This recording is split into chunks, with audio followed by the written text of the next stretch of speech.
오늘 저는 36번째 마가복음 강의입니다. 하나님의 소원을 이루는 것이 최고 성공이다. 하나님의 소원을 이루는 것이 최고 성공이다 라는 제목으로 은혜를 나누겠습니다. 여러분, 인간의 가장 비참한 비극은요, 첫째 하나님 모르는 거예요. 두 번째는 하나님을 믿긴 하는데 오해를 하는 겁니다. 우리에게 해당이 될 수 있겠죠. 오해를 하는 사람도 괴롭고요, 오해를 받는 사람은 더 괴롭습니다. 제가 우리 교회나 담임 목사에 대해서 오해를 한다는 소리를 가끔 들어요. 그럼 굉장히 마음이 힘들죠. 저는 그래서 하나님을 생각해요. 하나님이, 우리가 만약 하나님을 오해를 한다면 하나님 마음이 얼마나 힘드실까? 그런 생각을 해봐요. 왜? 하나님도 인격적인 분이시니까. 근데 제가 가만히 이렇게 생각해 보니까 오해를 하는 사람이 두 가지 특징이 있습니다. 첫째는 직접 듣지를 않습니다. 다 누구를 통해서 들은 말로 오해를 하죠. 되게 그래요. 그 다음에 두 번째 특징이 뭐냐면 자기 마음대로 해석을 해요. 자기가 해석을 하니까 오해가 되는 거예요. 그렇죠? 원래 전달한 사람은 그게 아닌데 자기가 받고 그걸 자기 생각으로, 자기 마음으로 해석을 하는 거죠. 예를 들어서 설교를 했는데 자기 마음대로 해석을 하면 설교가 오히려 나에게 은혜가 되는 게 아니라 오히려 걸림돌이 될 수 있죠. 그죠? 하나님의 말씀을 읽었는데 이 읽은 성경이 내가 자의적으로 해석을 하는 것 때문에 엉뚱한 메시지가 되고 나를 힘들게 할 때가 있죠. 그래야 안 그래요? 그런 경우가 많습니다. 그래서 저는 제가 설교를 하거나 또는 성경 공부를 인도할 때 이 삼위일체 하나님에 대한 오해를 풀어드리는 거, 이것이 가장 큰 저의 목적이거든요. 많은 사람들이 하나님, 예수님, 성령님에 대해서 오해를 하고 있단 말이죠. 그래서 하나님을 제대로 믿지 못하고 사랑하지 못하고 또 하나님의 그 모든 좋은 하늘의 복을 받지 못하고 누리지를 못하는 겁니다. 그래서 어떻게 해서인지 특히 예수님의 그 아름다운 모습을, 그 하나님의 그 좋으신 모습을 이렇게 우리가 제대로 이해하도록 그렇게 최선을 다하고 있습니다만, 오늘 본문은요 좀 다른 면이 우리에게 소개가 되고 있습니다. 화가 나신 예수님이에요. 진노하시는 예수님이에요. 저주하시는 예수님의 모습입니다. 그래서 오늘 본문을 통해서 저는 정말 하나님의 소원이 뭘까? 하나님이 뭘 가장 원하시는지, 그것을 이루는 것이 최고의 성공이고, 하나님의 뜻, 하나님의 소원과 아무 관계가 없는 것을 추구하는 것은 제가 볼 때 제일 큰 실패가 아닌가, 이런 생각을 해봐요. 우선 첫째로 저와 여러분을 향한 하나님의 소원은요, 열매입니다. 열매. 하나님의 소원은 우리의 열매다. 시작. 하나님의 소원은 우리의 열매다. 우리라는 건 이미 믿는 자죠. 지금 여기 예수님께서 지난주에 이제 나귀 새끼를 타고 예루살렘 입성을 하잖아요. 그래서 이제 사역을 하시다가 저녁이 돼서 좀 떨어진 베다니 쪽에 가서 숙소를 정하셨어요. 근데 그 베다니가 여러분 잘 아는 그 나사로 있죠? 나사로 삼남매, 나사로 오빠죠? 마르다, 마리아, 이 삼남매가 사는 데가 베다니예요. 그래서 제 생각에는 이 예수님하고 예수님의 12제자, 그러니까 13명, 뭐 그 이상도 되겠습니다만, 이 장정들이 이 나사로 집에 가서 하룻밤 묵고 아마 식사를 했는데, 워낙 장정들이 가서 먹으니 제대로 못 먹은 것 같아요. 그래서 예수님이 지금 시장하셨어요. 시장하셔서 무화과 나무를 가서 열매를 따먹으려고 했더니 열매가 없는 그런 지금 현장입니다. 우리 13절부터 14절 다 같이 읽어봅니다. 시작. 멀리서 잎사귀에 있는 한 무화과 나무를 보시고 혹 그 나무에 무엇이 있을까 하여 가셨더니 가서 보신즉 잎사귀 외에 아무것도 없더라. 이는 무화과의 때가 아님이라. 예수께서 나무에게 말씀하여 이르시되 이제부터 영원토록 사람이 내게서 열매를 따먹지 못하리라 하시니 제자들이 이를 듣더라. 무화과 나무에 가서 열매를 먹으려고 했는데 없어. 그래서 예수님이 신경질이 나가지고 저주하셨을까요? 그렇지 않겠죠. 여기서 핵심은요, 무화과의 때가 아니다 하는 말입니다. 무화과의 철이 아니에요. 그 무화과 나무가 열매 맺는 때도 아닌데 예수님이 가서 없다고 저주를 왜 하셨을까? 그건 일종의 예언입니다. 예언. 행동으로 보여주는 예언이에요. 여러분이 구약성경 특히 예언서를 읽어보면은요, 이 예언자들이 하나님의 그 뜻을 극적으로 전달하기 위해서 말로만 예언하는 게 아니라 행동으로 예언을 하는 경우가 왕왕 있었어요. 그래서 행동 예언이라고 하는데요. 예를 들어서 이사야가 말씀으로도 예언했지만요, 행동으로 예언하는 아주 특별한 케이스가 있습니다. 이사야 20장에 보면은 그 당시에 이 이스라엘이 하나님을 의지하지 않고 애굽을 의지하는 거예요. 그래서 하나님이 아수르를 동원해서 이 이스라엘을 망하게 합니다. 그때에 이 하나님의 뜻을 전달하기 위해서 이사야가 옷을 몽땅 벗고 나체로 3년 동안을 사는 모습을 보여줘요. 참 예언자로서는 굉장히 힘든 거죠. 근데 이사야뿐만 아니라 예레미야라든가 특별히 에스겔서를 읽어보면요, 에스겔이 이상한 행동을 굉장히 많이 합니다. 자기가 감당하기 어려운 그런 행동들이에요.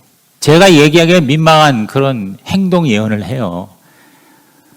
왜냐하면 하나님께서 말로 안 되니까 그렇게 선지자들이 예언을 보여주시는데, 여기 오늘 이 예수님의 이 무화과 나무를 저주해가지고 말라버리게 한 행위가 바로 일종의 이스라엘이라는 나라에 대한, 또 오늘 우리로 말하면 교회에 대한 하나님의 행동 예언이라고 볼 수가 있어요. 예언을 통해서 우리가 깨달아야 할 메시지가 있습니다. 첫째로, 하나님은 열매가 없는 종교 활동을 싫어하신다는 겁니다.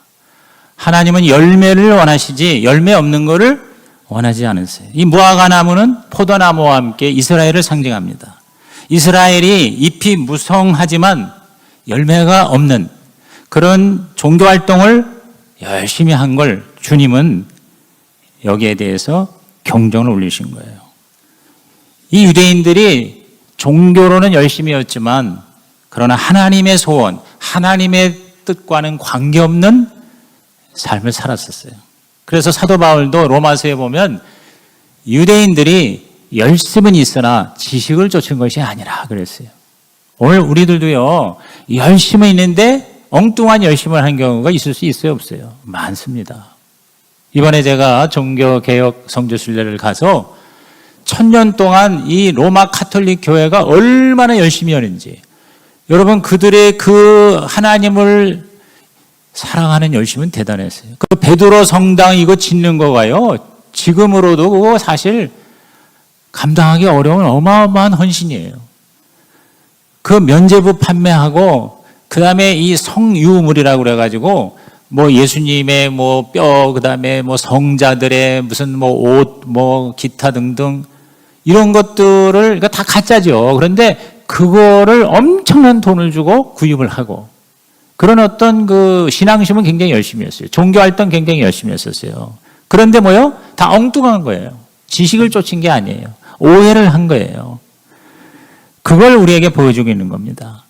그래서 이스라엘에게 계속 하나님께서 선지자들을 보내는데 거부하고 죽이고 이제 마지막으로 보낸 하나님의 아들이신 예수까지 죽이려고 지금 모의를 하고 있는 이 유대 지도자들, 종교 지도자들, 그들에게 이제 영원까지 열매를 맺지 못하리라. 이렇게 이제 저주하신 거예요. 원래 하나님은 이스라엘에게 열매를 맺으라고 부르셨어요. 자신들뿐만 아니라 많은 사람들, 많은 열방들에게도 하나님의 나라가 되게 하는 그 책임을 원하셨는데 그 하나님의 소원을 무시하고 하나님의 소원하고 관계없는 일을 하다 보니 하나님께서 이 이스라엘에게 주신 미션을 교회로 옮기신 거예요. 오늘 저와 여러분에게 옮겨주신 거죠. 교회는 종교가 아니고 교회는 건물이 아니고 교회는 시스템이 아닙니다. 교회는 그 하나님의 소원을 이루어드리는 하나님의 몸입니다. 하나님의 손과 발입니다. 그 교회의 머리는 예수님이시죠. 그 예수님 머리 대신 그분의 소원을 우리 손과 발이 열심히 이루어드려야 되는데 그러지 못하면 이 무화과 나무 같은 꼴이 되고 말 것이다 하는 것을 우리에게 오늘 보여주시는 거죠. 주님이 원하시는 거 무엇인가? 교회가 과연 무엇인가? 베드로전서 2장 9절에 저와 여러분의 정체성, 우리 교회의 자화상에 대해서 이렇게 멋지게 선포했습니다. 우리 다 같이 읽습니다. 시작. 그러나 너희는 택하신 족속이요 왕 같은 제사장들이요 거룩한 나라요 그의 소유가 된 백성이니 이는 너희를 어두운 데서 불러내어 그의 기이한 빛에 들어가게 하신 이의 아름다운 덕을 선포하게 하려 하심이라. 우리 종교개혁자 마틴 루터가 이 말씀을 너무 사랑했어요. 그래서 만인 제사장설, 모든 교회, 모든 교인이 다 뭐냐? 하나님의 제사장이다. 왕 같은 제사장, 택한 족속, 거룩한 나라, 소유가 된 백성. 오늘 저와 여러분입니다. 우리 교회의 모습입니다. 그 교회가 무엇이고 무엇을 위해서 존재하느냐? 우리를 기이한 빛에 들어가게 하시니 누굽니까? 예수 그리스도. 그분의 아름다운 덕을 예수 그리스도의 복음과 진리를 선포하게 하기 위해서 우리를 부르셨다. 할렐루야. 이게 저와 여러분이요 구원받은 궁극적인 목적이에요. 교회를 세우신 하나님의 소원과 뜻이라는 거죠. 그래서 이 하나님의 뜻에, 하나님의 소원에 저와 여러분은 열매를 맺는 진짜 하나님의 나라가 되시기를 예수님의 이름으로 축복합니다. 두 번째는 하나님의 인내에는 한계가 있다는 걸 여기서 보여줍니다. 하나님의 인내에는 한계가 있다. 이스라엘에 대한 하나님의 인내가 끝나고 바로 신약 교회에 그 사명이 주어졌죠. 저와 여러분에게 기회를 주신 것이죠. 근데 그 기회를 마냥 주시느냐? 그게 아닙니다. 끝내 기회를 거절하고 거부하고 열매를 맺지 못하면 결국 하나님의 촛대는 옮겨지게 되어 있다는 것이죠. 우리도 종교 활동만 있고 하나님이 원하시는 하나님의 뜻인 선한 열매가 없다 그러면 우리도 똑같은 꼴이 된다는 경고를 여기서 우리는 들어야 되는 것이다 이 말이죠. 오늘 저와 여러분은 저주를 받는 무화과 나무가 되지 말고 축복을 받는 교회가 되시기를 예수님의 이름으로 축복합니다. 주님이 원하시는 열매가 뭘까요? 그러면 어렵지 않죠. 두 가지예요. 전도의 열매와 성령의 열매입니다. 그건 예수님이 우리에게 보여주신 열매거든요. 예수가 이 땅에 오셔서 영혼 구원하여 전도하셨잖아요. 나는 전도하러 이 땅에 왔다. 그 다음에 예수님께서 우리에게 보여주신 게 뭡니까? 바로 예수님의 성품, 성령의 9가지 열매, 사랑, 희락, 화평, 인내, 자비, 양성, 충성, 온유, 절제 이런 것들이 뭐냐면 바로 우리가 맺어야 할 열매다. 할렐루야. 그러니까 이거 두 가지예요. 그래서 이걸 가지고 우리 신약교회, 가정교회에서는 입만 열면 영혼 구원하여 제자 삼는다. 영혼 구원한다는 게 전도 열매고 제자가 먼저 돼야 되잖아요. 제자라는 말의 의미는 바로 예수님의 성품을 닮아간다. 그게 바로 성령의 열매다. 그래서 그 열매가 있어서 그게 간증이 되는 교회, 이게 바로 주님이 원하시는 교회다. 예수 믿게 된 간증, 세례받은 간증, 기도 응답된 간증, 전도한 간증, 상공부에서 변화된 간증. 그래서 우리 이 가정교회는 예배 때 목사의 설교만 듣는 게 아니라 성도들의 변화된 간증을 들음으로 우리 하나님 앞에 하나님의 소원이 이루어지는 예배가 되기를 주의 이름으로 축복합니다. 그래서 우리 최영계 목사님이 늘 하는 얘기가 가정교회가 잘 된다 하는 건 3가지 증거가 있어야 된다고 그랬잖아요. 뭐죠? 여러분 기억하세요? 첫째가 뭐예요?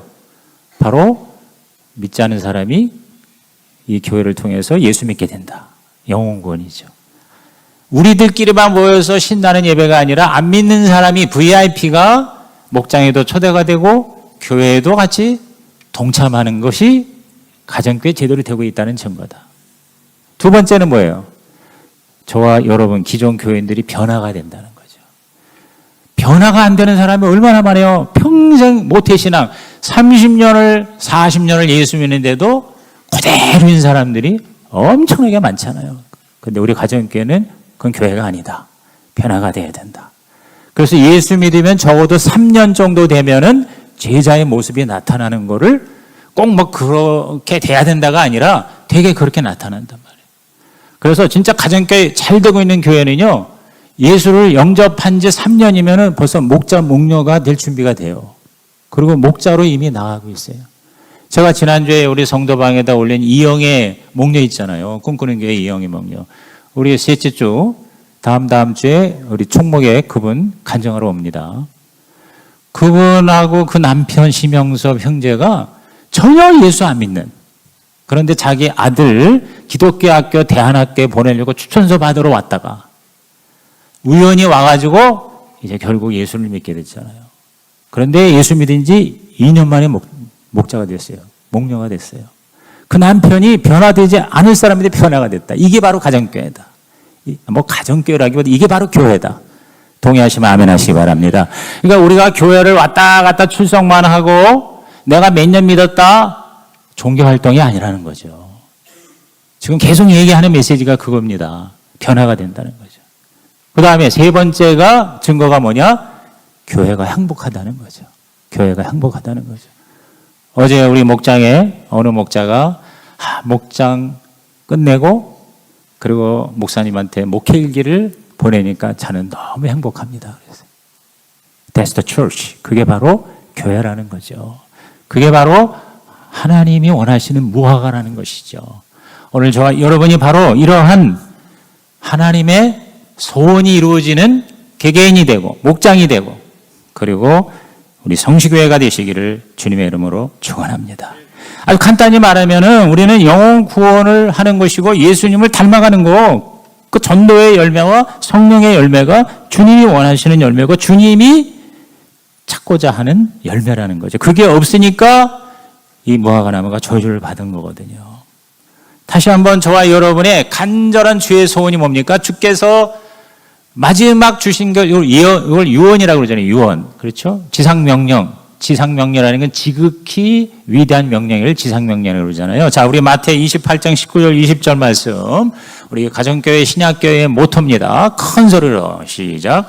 그러므로 너희는 가서 모든 민족을 제자로 삼아 아버지와 아들과 성령의 이름으로 침례를 베풀고 내가 너희에게 분부한 모든 것을 가르쳐 지키게 하라.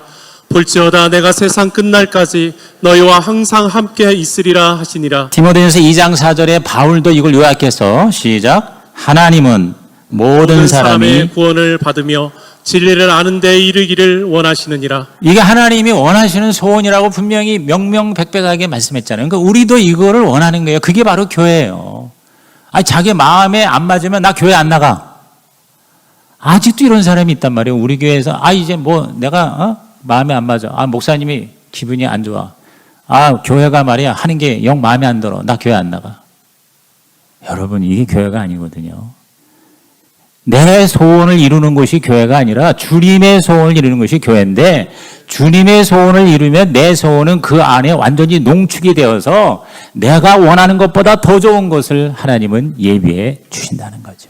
우리는 너무 많은 경우에 정말 나에게 필요한 게 뭔지를 모르고 그거를 원하는 경우가 얼마나 많아요. 어린아이들이 그렇잖아요. 정말 이 아이에게 필요한 걸 원하는 게 아니라 엉뚱한 걸 요구를 할 때 부모가 참 주기가 민망하잖아요. 근데 부모가 원하는 거를 아이들이 원하면 이건 그대로 전달이 되잖아요. 오늘 우리가 기도가 이제 이따가도 나오지만 기도가 응답된다는 건 딴 게 아니에요. 내 소원 성취가 기도가 아니라 하나님의 소원을 알고 그 소원대로 살게 해달라고 하나님께 요청하는 게 기도다. 이 기도의 정의를 동의하시면 아멘 하시기 바랍니다. 셋째, 교회가 교회되지 않을 때 주님은 화를 내신다는 거예요. 노하신다는 거죠. 교회가 교회되지 않을 때 무화과 나무의 저주 사건과 함께 또 한 가지 중요한 사건이 나오는데, 십자가에 달려 죽기 지금 며칠 전에 예수님께서 하신 일이 참 약간 좀 이렇게 민망한 행위를 하셨어요. 그게 뭐냐면 성전을 뒤집어 엎으셨어요. 자, 마가복음 11장 15절에서 17절 그 장면을 생각하면서 읽어봅니다. 시작. 그들이 예루살렘에 들어가니라. 예수께서 성전에 들어가사 성전 안에서 매매하는 자들을 내쫓으시며 돈 바꾸는 자들의 상과 비둘기 파는 자들의 의자를 둘러 엎으시며 아무나 물건을 가지고 성전 안으로 지나다님을 허락하지 아니하시고 이에 가르쳐 이르시되 기록된 바 내 집은 만민이 기도하는 집이라 칭함을 받으리라고 하지 아니하였느냐. 너희는 강도의 소굴을 만들었도다 하시매. 예수님의 전혀 다른 모습이지 않습니까? 사랑이 많고 어린아이를 품으시고 병자를 긍휼히 여기시고 치유하시고 정말 비참한 죄인을 따뜻하게 영접하신 그런 예수님과는 너무나도 다른, 어떻게 보면 충격적인 행동을 하셨어요. 마태복음에 보면은요, 채찍을 만들어 가지고 막 후려쳤다고 그랬어요. 돈깨와 장사판을 뒤집어 엎고요. 말 그대로 깽판을 치신 거예요. 성경에는 깽판 쳤다는 말은 없습니다. 근데 깽판을 친 거예요. 사실 돈을 바꾸는 일이나 또는 재물을 파는 일은 필요한 일입니다. 당시 이스라엘은 21세 이상이 되면 매년마다 성전세를 하나님께 드리게 돼 있거든요. 근데 그 성전세가 로마 황제의 얼굴이 있는 동전을 드릴 수는 없잖아요. 그래서 이스라엘 동전으로 바꿔야 돼요. 그 환전이 필요한 거예요. 그리고 또 제사를 드리려면 제물을 가지고 와야 되는데 굉장히 깨끗하고 살아있는 짐승을 바쳐야 되는데 아니 뭐 사가지고 오다가 아니면 집에 있는 거 데리고 오다가 중간에 뭐 병 들었거나 죽었거나 또 이렇게 기운이 없거나 그거 드릴 수가 없잖아요. 그러니까 쌩쌩한 짐승을 돈을 주고 사서 제사를 드리는 건데 필요한 일이에요. 근데 문제가 뭐냐면 거기에 부정이 있었다는 거죠. 거기에 많은 수수료, 돈 이게 연결된 거예요. 그 대부분이 다 그 당시에 종교 지도자들, 제사장들에게 돌아간 겁니다. 종교를 통해서 돈벌이를 한 거예요. 여러분 종교 개혁 왜 일어났어요? 그 당시에 면죄부 판매라든가 성유물 파는 거 비슷한 거예요. 이에 예수께서 이걸 뒤집어 엎으신 거예요. 그리고 교회가 교회다우라고 외치신 거예요. 너희가 강도의 소굴로 만들었냐? 교회는 원래 만민의 집이다. 그랬어요. 만민이 기도하는 집이다. 이렇게 선포하신 것입니다. 그래서 두 번째 오늘 주제가 뭐냐? 하나님의 소원은 만민의 구원이다. 만민의 구원이다. 저와 여러분의 열매를 맺는 게 소원이라면 믿지 않은 사람들이 구원받는 것이 바로 하나님의 소원이다. 뭐 같은 얘기를 하는 겁니다. 한 사람도 지옥 가는 걸 하나님은 원하지 않으세요. 그래서 하나님이 이스라엘을 택하신 거예요. 아브라함을 부르실 때에 아브라함을 통해서 모든 구원의 복, 하늘의 복을 열방에 나누어지길 원하신 거죠. 그래서 아브라함이 복의 출발이고 복의 근원이고 복의 통로고 아예 복 자체가 되게 하신 것이죠. 그게 창세기 12장 2절에서 3절 우리가 너무 익숙한 말씀입니다. 한번 읽어보겠습니다. 내가 너로 큰 민족을 이루고 내게 복을 주어 내 이름을 창대하게 하리니 너는 복이 될지라. 너를 축복하는 자에게는 내가 복을 내리고 너를 저주하는 자에게는 내가 저주하리니 땅의 모든 족속이 너로 말미암아 복을 얻을 것이라 하신지라. 아브라함을 이렇게 위대한 복으로 복의 근원으로 복의 통로로 아니 아브라함을 축복하면 그 사람이 복을 받고 저주를 하면 저주를 받는 이거 대단한 거 아닙니까? 아브라함을 이렇게 대단하게 부르신 거. 그리고 그 아브라함의 후손들 이스라엘을 그렇게 택하신 그 목적이 뭡니까? 그 아브라함과 이스라엘만 위한 게 아니라 그 이스라엘을 통해서 모든 열방과 모든 만민이 다 구원받고 하나님의 백성이 되고 하나님의 그 엄청난 축복을 받게 하신 것이었거든요. 그런데 이스라엘이 그걸 무시한 거예요. 그래서 만민을 이방인을 멸시하고 우리는 하나님이 택한 선민이야. 이방인은 개야 개. 심지어는 이방인을 지옥의 땔감으로 생각했다. 이게 얼마나 하나님의 소원하고 엄청나게 다른 엉뚱한 오해 아닙니까? 그러니까 이스라엘이 망한 거예요. 그 당시에 성전도 이스라엘 사람만 예배드리는 게 아니었습니다. 원래 지성소는 아무나 못 들어가요. 대제사장이 1년에 딱 한 번 들어갑니다. 그것도 아무렇게나 들어갔다면 그 자리에서 즉사해요. 성소는 매일 제사장이 들어가서 하나님을 예배드리는 것이고 그 다음에 뜰이 있어요. 뜰의 맨 가장자리가 이방인의 뜰이에요. 이방인들이 와서 거기서 하나님을 만나고 하나님께 예배하고 그리고 신앙을 갖게 했던 거거든요. 그런데 이걸 완전히 장사하는 강도의 소굴로 만들었다는 거예요. 그러니까 예수님께서 분노하신 거거든요. 자, 이러한 기사에서 오늘 본문에서 몇 가지 또 우리가 적용해야 할 메시지가 있는데 첫째가 뭐냐면 하나님은 전도와 선교하는 교회를 축복하신다. 전도와 선교하는 교회. 앞에 얘기한 것과 또 중복되는 얘기인데요. 하나님은 개인, 가정, 교회, 나라를 복 주시는데 그때 그 복의 통로로 우리를 쓰신다는 거거든요. 오늘 목장과 교회의 모든 초점이 바로 이 전도와 선교가 되는 게 하나님 뜻입니다. 자기 만족이 아닙니다. 하나님의 소원. 하나님의 소원은 뭡니까?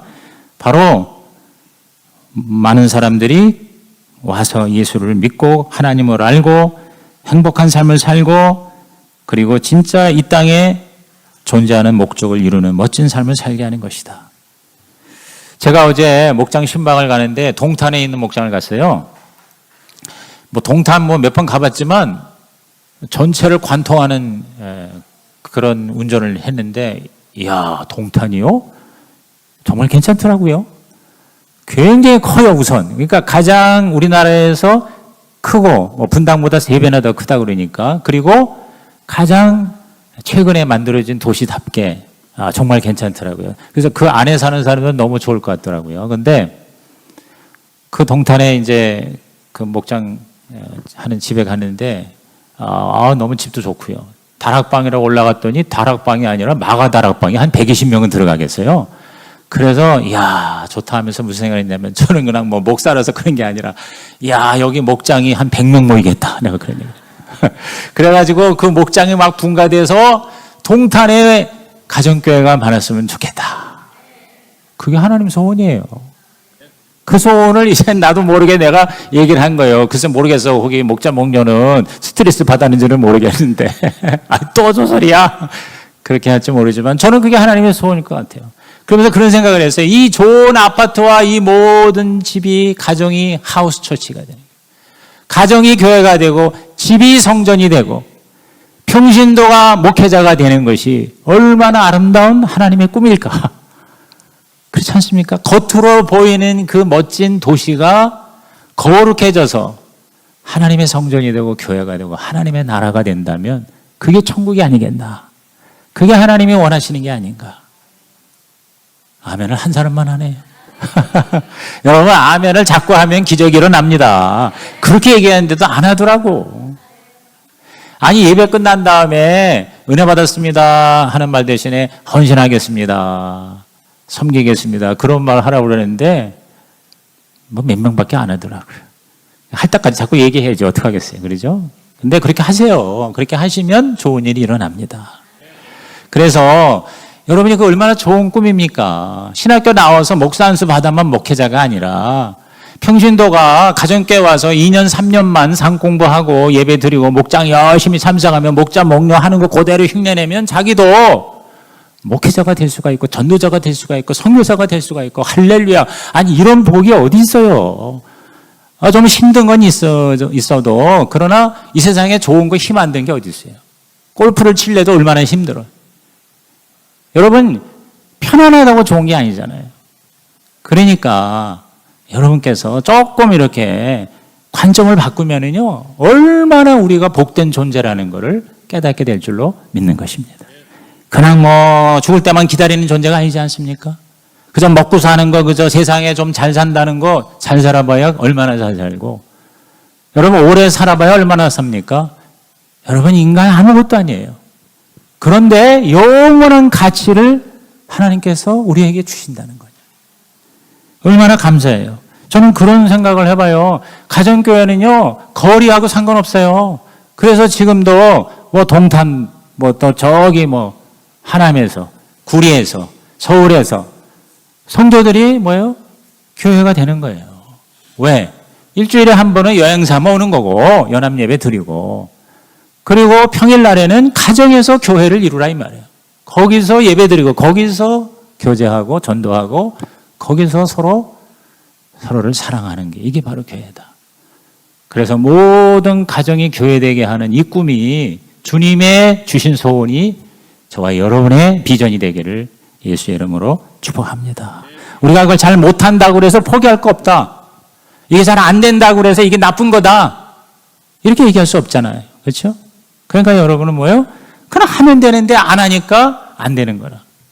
다 내가 목자 되고 달라붙어 봐요. 제가 볼 때 아마 우리 교회 1년 만에 대단한 교회가 될 겁니다. 근데 다 그거를 그냥 스트레스 받는 걸로 생각하고 하라고 그래도 안 하려고 그러고 그 다음에 할 만한 사람이 또 안 하려고 그러고 그러니까 이게 사실은 평안이 없는 거예요. 사실 힘든 거예요. 그렇다고 해서 다른 거 가정교회 이런 거 안 하는 교회를 내가 하겠다? 이미 여러분은요 중독이 돼가지고 딴 데 가봐야 절대로 만족을 못하게 돼 있어요. 하나님의 만족이 내 안에 있어야 진짜 행복인데, 뻔히 알고 있는데, 아니 그게 지금 이게 상치가 되는데 어떻게 행복하겠어요? 이미 맛을 봤기 때문에. 그러나 적당히 종교활동에서 이 저주받은 무화과가 되려면 할 수 있겠죠. 그러나 그렇지 않습니다. 정말 여러분이 구원을 받았다면, 정말 예수님이 나의 주님이 된다면요, 오늘 이 메시지가 여러분에게요, 하나님의 음성으로 들리게 될 줄로 믿습니다. 억지로 어떻게 할 수 있겠어요?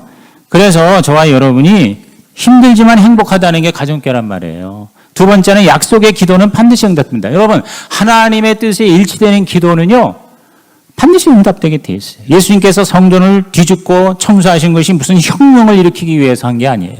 민중 봉기를 하기 위해서 한 게 아니에요. 종교 개혁을 일으킨 것도 아니에요.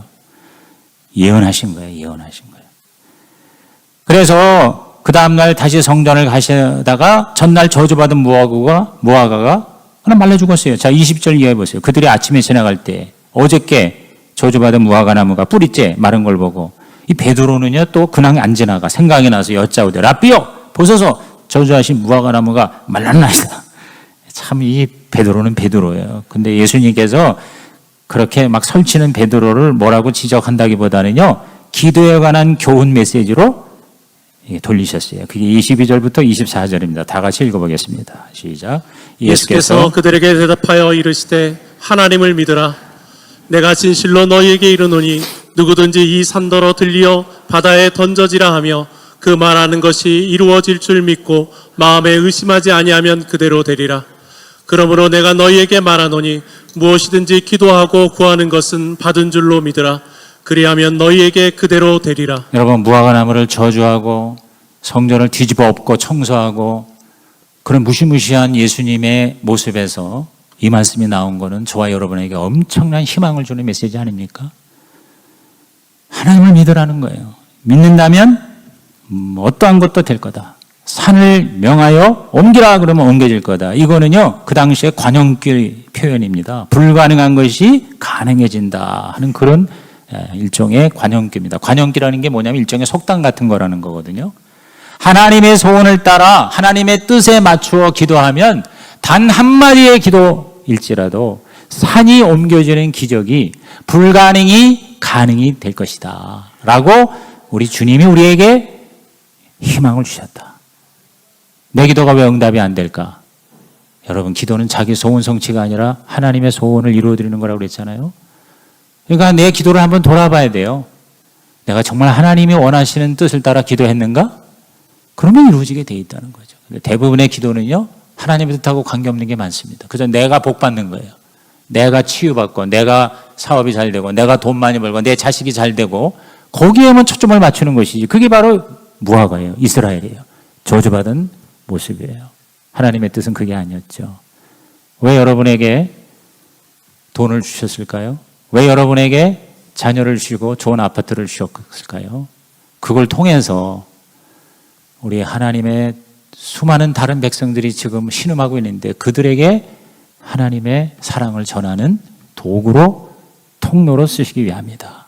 이렇게 마음을 먹는 자에게 복이 있나니 하나님의 소원이 자신의 소원과 일치되는 바로 시점인 것이죠. 그래서 우리는 하나님의 뜻에 따라 기도해야 한다. 하나님의 뜻에 따라 기도해야 된다. 그러니까 하나님의 뜻을 깨닫기 위해서 여러분이 공부하는 거고 그 다음에 또 기도하는 거고 그리고 설교를 듣는 거거든요. 가정도 자녀도 직장도 사업도 왜 존재하는가? 나라는 존재 자체가 왜 이 땅에 지금까지 살고 있는가? 거기에 대한 하나님의 뜻을 우리가 발견하고 그 뜻대로 우리가 기도하면 기도를요 그렇게 몇 시간을 한다고 해서 다 이루어질 것도 없는 거예요. 그냥 한 문장으로 기도해도 하나님의 뜻하고 일치하면 그러면 응답이 될 줄로 믿는 것이죠.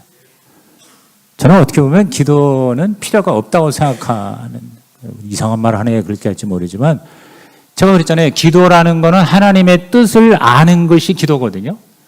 그럼 내가 하나님의 뜻을 정확하게 알고 있다면 기도할 필요가 있어요, 없어요? 없는 거예요. 그 뜻대로 사는 것이 기도잖아요. 교회 와가지고 몇 시간을 기도했다는 걸 자랑하는 사람이 있어요. 그런데 행동하는 걸 보면 하나님 뜻하고 전혀 관계없어요. 그럼 그건 기도가 아니죠. 그냥 자기 혼자 와가지고서 도 닦은 거지 그게 기도입니까? 기도는 하나님의 뜻에 내가 일치하는 거거든요. 그렇기 때문에 여러분 기도를 제대로 한다는 건 뭘 말하냐면 헌신을 한다는 거예요. 헌신을. 하나님을 위해서 내가 드려진다는 거잖아요. 그래서 헌신은 확신을 만들고 확신은 응답을 만드는 거예요. 다시 얘기할게요. 헌신은 확신을 갖게 하고 확신은 응답을 가져온다는 것이죠. 그러니까 저와 여러분이 정말 확신이 있어요. 어디 헌신을 통해서.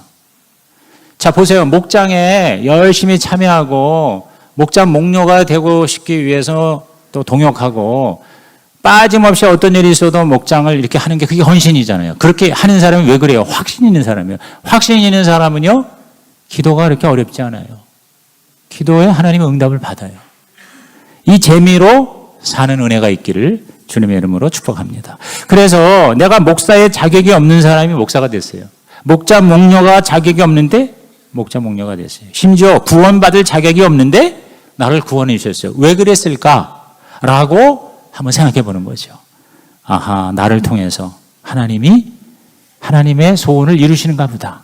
내가 좀 피곤하고 힘들어도 내가 좀 손해가 안 하고 희생이 돼도 내가 좀 잠 못 자도 내가 좀 불편해도 나를 구원하시고 나를 목사와 목자와 목녀로 부르신 그 주님이 위한 거라면 힘들고 피곤하다는 게 오히려 감사하구나. 그래서 가정교회 인사는 뭐라고요? 한번 따라 합시다. 섬길 수 있어서 감사합니다.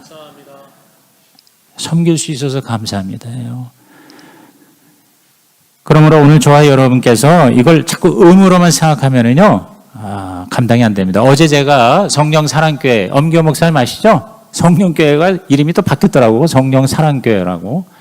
와, 그게 제가 어제 갔다가 정말 죽는 줄 알았어요. 왜냐하면 제가 이제 장로 장립식이 있어서 안수위원으로 가고 제가 축사를 하러 가는데 이 모란역에 있는데 모란역에 어저께 무지무지하게 큰 장날이 열렸는지 그리고 또 그 교회는 8층에 있는데 지하 6층까지 주차장이 꽉 찼는데 주차장이 이렇게 뺑글뺑글 돌아야 되잖아요. 근데 이 주차장을 어떻게 만들었는지 이렇게 돈 다음에는 다시 뒷바퀴 가가지고 앞바퀴로 가야 되는 그런 거를 12번을 하고 내가 밑으로 내려갔더니 하나도 없어. 그래서 다시 또 12번을 해가지고 위로 올라왔어. 아무리 밖에 나가서 찾는데도 돈을 주고 주차를 하고 싶어도 안 돼요. 그래가지고서 이제 거기 경찰한테 물어봤더니 저기 뭐 공용 대 주차장이 있는데 글로 갔다가 주차를 하래. 거기까지가 1점 몇 킬로야. 그 거기를 갔는데 거기도 자리가 없어. 그래가지고 내가 조금 화가 났어. 아니 좀 주차 안내를 좀 해야지. 가서 이 안수위원으로 갔으면 밑에 왜 이렇게 주차 안내가 없을까? 거기 원래 그런 데가 아니거든요. 그래가지고 제가 11시에 장로 장립식인데 10시 반까지 가는데 내가 교회 몇 시에 들어간지 알아요? 11시 15분에 들어갔어요. 11시 시작하고도 15분이 지났어요. 그래서 내가 막 가려고 그냥 화가 나서 가려고 그랬더니 전화가 왔어. 목사님 주차 때문에 힘드시죠? 힘든 게 아니라 사망 직전입니다. 내가 그랬어요.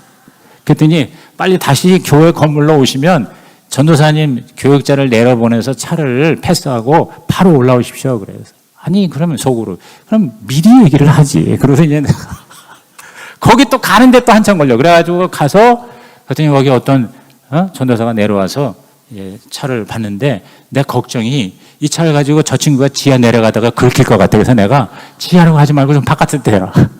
그러고 이제 올라갔거든요. 뭐 얘기다 이해가 났냐면 근데 거기 우리 엄교 목사님이 설교를 하는데 제가 1부 때는 이 얘기를 안 했어요. 근데 거기 이제 장로 3명, 안수집사 1명, 권사 20명 이렇게 세웠더라고. 그런데 직분자에 대한 얘기를 하면서 인천의 이호문 교회라고 유명합니다. 그 감리교 감독이에요. 그분하고 이제 옛날에 친하셨는데 그분한테 자기가 물어봤대요. 어떤 사람을 직분자로 세워야 됩니까? 그랬더니 그 이호문 감독이 하는 얘기가 자기는 아무것도 보지 않는데요. 그럼 뭘 보냐? 밤 12시에 전화를 건대요. 후보자들한테. 장로 후보, 권사 후보한테 전화를 해가지고 내가 지금 부산에 와 있는데 지금 나를 좀 데리고 가라고. 그렇게 얘기를 할 때 예, 제가 지금 가겠습니다 하는 사람은 세운대요. 그런데 이거 부산이라뇨? 인천에서 부산이라뇨? 왜 거기 가셨어요? 그래요? 그 KTX 타고 오시죠? 아니면 뭐 제가 택시를 보낼 테니까 아니면은 타고 오시면 택시비를 드리겠습니다. 그럼 아 그래요. 예 고마워요. 그리고 전화 끊고는 아니라는 거죠. 그러니까 뭐라고 얘기하면 그냥 예 하고 가는 사람을 자기는 세운다 하고 그 얘기를 하더라고. 다 박장대소를 하더라고. 근데 거기에 뭐냐면 메시지가 있는 거예요. 오늘 저와 여러분이 하나님의 뜻이라면 이유열을 막론하고 예 하는 사람을 하나님은 기뻐하신다는 거죠. 뭐 그 얘기인 것 같아요. 마지막으로 네 번째, 예수님이 뭘로 시나리오를 만드셨냐면 이웃을 용서하고 기도해야 된다. 이웃을 용서하고 기도해야 된다. 온전한 헌신과 믿음과 함께 필요한 것이 뭐냐면 남을 용서하고 사랑하는 거예요. 강력한 믿음만 요구한 게 아니라 하나님은 용서를 요구하네요. 25절 서서 기도할 때 아무에게나 혐의가 있거든 용서하라. 그리하여야 하늘에 계신 너희 아버지께서도 너희 허물을 사하여 주시리라 하시니라 그러죠. 여러분 저와 여러분이요 이렇게 예배드리고 특히 기도를 하는 거는 우리가 자격이 있어서 하는 게 아니잖아요. 하나님의 자녀이기 때문에 하는 거예요. 여러분 자녀이기 때문에 아버지 집에 가는 거잖아요. 뭐 우리가 무슨 자격이 있어요. 그저 예수님의 십자가 보혈을 받아들이고 용서받은 자녀. 그러니까 그 용서가 은혜거든요. 그럼 은혜 안에 거해야 되는데 그럼 내가 받은 용서를 다른 사람에게 흘려보내야 되는데 그게 내가 남을 용서하는 것이죠. 그게 바로 은혜입니다. 은혜라는 건 나만 받는 건 은혜가 아니에요. 그 은혜가 흘러가야 은혜예요. 그래서 여러분이 일단 은혜 받았으면 계속 은혜 안에 거해야 기도가 응답되는데 은혜 안에 거하는 건 뭡니까? 내가 받은 용서를 다른 사람도 용서하는 걸로 흘려보내야 된다. 여러분 이게 바로 은혜입니다. 저와 여러분 용서는 하나님을 위한 것도 그 사람을 위한 것도 아니고 자기를 위한 거예요. 아까 우리 자매가 그 대상에 대해서 너무 많은 상처를 받고 용서할 수 없는 미움이 있었는데 경건의 삶에서 소학식을 하면서 그 전 남편을 용서했을 때 자기가 자유를 누리게 되었다 그랬어요. 자기를 위한 거예요. 그렇기 때문에 저와 여러분이 용서해서 자유와 회복과 하나님의 복을 받으시기를 예수의 이름으로 축원합니다. 용서하지 못해서 하나님의 은혜가 사라지고 은혜가 없으니 기도가 응답이 안 되고 마음의 평강이 없고 왜냐하면 그 사람은 지금 편안히 자는데 용서 못하는 나는 밤새도록 용서를 못하니까 잠을 못 자요. 육체적인 질병과 스트레스가 다가오고 기도도 응답 안 되니 이게 영적, 육적, 정신적 그리고 물질적으로 엄청 손해 완전 폭망해 이게. 그러니까 내가 살기 위해서도 내가 복을 받기 위해서도 남을 용서하라. 이렇게 마지막으로 말씀하셨습니다. 하나님의 소원은 용서다. 시작. 하나님의 소원은 용서다. 오늘 이 시간에 여러분 조금이라도 용서 못하는 사람 있습니까? 용서하세요. 용서하세요. 목자 목녀를 하면요 목사의 심정을 알게 돼요. 그 목원들이 자기에게 뭔가 이렇게 제대로 해야 되는데 안 하는 것 때문에 화가 나 있고요. 어떤 때 미움이 있고요. 어떤 때는요 신경질이 나요. 그럴 때 어떻게 해야 돼요? 용서하라는 거죠. 자, 우리 결론을 다 같이 읽어봅니다. 시작.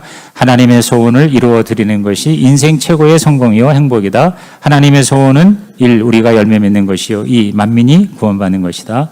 우리의 열매는 전도의 열매와 성령의 열매다. 종교생활 하지 말고 열매를 구하고 맺는 영적 무화과가 되자. 전도하고 선교하는 교회가 되자. 하나님의 소원과 약속을 따라 기도하자. 하나님의 은혜를 믿음으로 구하자. 용서할 사람을 용서하자. 그럴 때 산 같은 문제도 해결될 것이다. 주님, 주님의 소원을 이루어 드리겠습니다. 저의 소원도 이루어 주옵소서. 여러분의 레마 카드 꺼내셔서 오늘 여러분에게 주신 하나님의 음성을 정리하시기 바라고 결단하시기 바랍니다.